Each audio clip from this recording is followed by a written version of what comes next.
Now, what my expectations are is like, dude, I have no idea, and things got so interesting so fast on Sunday afternoon. First off, with the two picks. Now, I think a route most likely to kind of expect from the Spurs is a route where they keep both picks. They keep them on the rookie scales. They got two guys that are going to be in the gym for the next 4 or 5 years, two lottery type players, and they try to maximize them over the next 2 to 3 seasons to try to build around Wembanyama. And I just think that's the most Spursiest thing to do. So that's just what I feel like they'll do. Another option is that they end up looking to trade one of the two picks. Um, you know, if we're talking about Trey Young, talks are going to heat up with Atlanta. That's kind of what I feel like is going to happen too.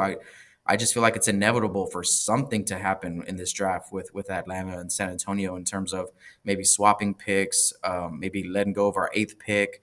Uh, for one of their players, the eighth pick plus one of their own picks from the past, right? We have plenty of Atlanta picks. We have three over the next 3 years. We have a pick, a swap, and another pick over the next 3 years. So I'm sure Atlanta might want to do something with that now that they have the number one pick. Maybe Trey Young is kind of open. Maybe he is on the market. DeJounte Murray, obviously, they were both kind of in the rumors last offseason or last trade deadline that a lot of teams were in conversations about those guys. So, I mean, who knows? Who knows what Atlanta's plans are? But it could be intertwined with what our plans are. You know what I mean? So, we'll have to see how that shakes out. But I don't really kind of foresee the Spurs opting to trade any of these picks. I think having the fourth and the eighth pick is a special opportunity to kind of tackle as an organization. I think if you're looking at these two sets of players that might be available, I think there's a couple of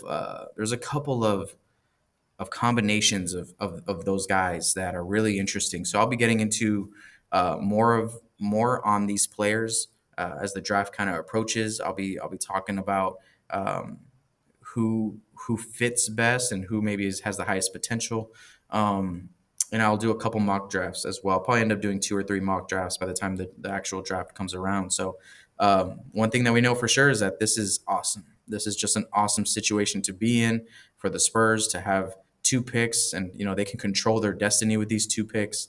Or if the Spurs are in the mindset to look at Trey Young, I think that's super interesting too. I mean, if you ask me, it makes so much sense, except for the one thing of like it just doesn't fit the Spurs kind of MO, right? Their motto. Like it's just not really what they do. Trey Young is a perfect fit next to Wimby, but is he a perfect fit in the organization? And I think those two things have to line up in order for that kind of vision to play out. And I don't know what they're saying in the offices over there, but that would be interesting to kind of be a part of those conversations. DeJounte Murray, I love DeJounte, but I think that's like kind of like a hard pass for me right now. I think he's off to like a different chapter in his career, and I feel coming back to San Antonio is just kind of like a step backwards for both of us, for him and us. And he's doing great. He had a great season this season, so good for him. I wish him all the best. I just don't think that it's a good fit either. It just doesn't really make too much sense for the DeJounte part. So we'll see what the Spurs brass are cooking up. One thing's for sure. They're going to do their due diligence every single step of the way. That they're going to evaluate, interview, and get to know all these players. And that's the part that we miss. Like the part that I'm missing out on all this is like I can go and look at their tape. I can look at their measurements. I can try to see some things that stick out as big things we need to keep our eye on why this player can fit well with the Spurs. But what really matters is their character, their work ethic, what their coaches say about them, what the player ex teammates say about them, what their parents and family members say about them. All those things matter.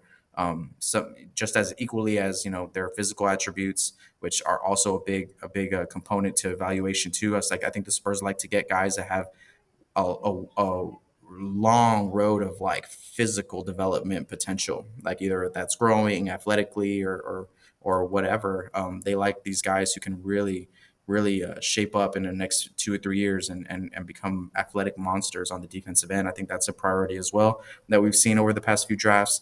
So all that stuff matters, not just on how they played in the offseason. So that's all the stuff that they'll know that we don't know at this point. So, all that being said, it's going to be a great draft. This has been your Spurs preview. This is what we can expect over the next few weeks. We'll keep an eye out for the combine. We'll keep an eye out for any interviews that the Spurs are conducting with any of these players to try to give us more insight on what they're doing or where their mindset is like.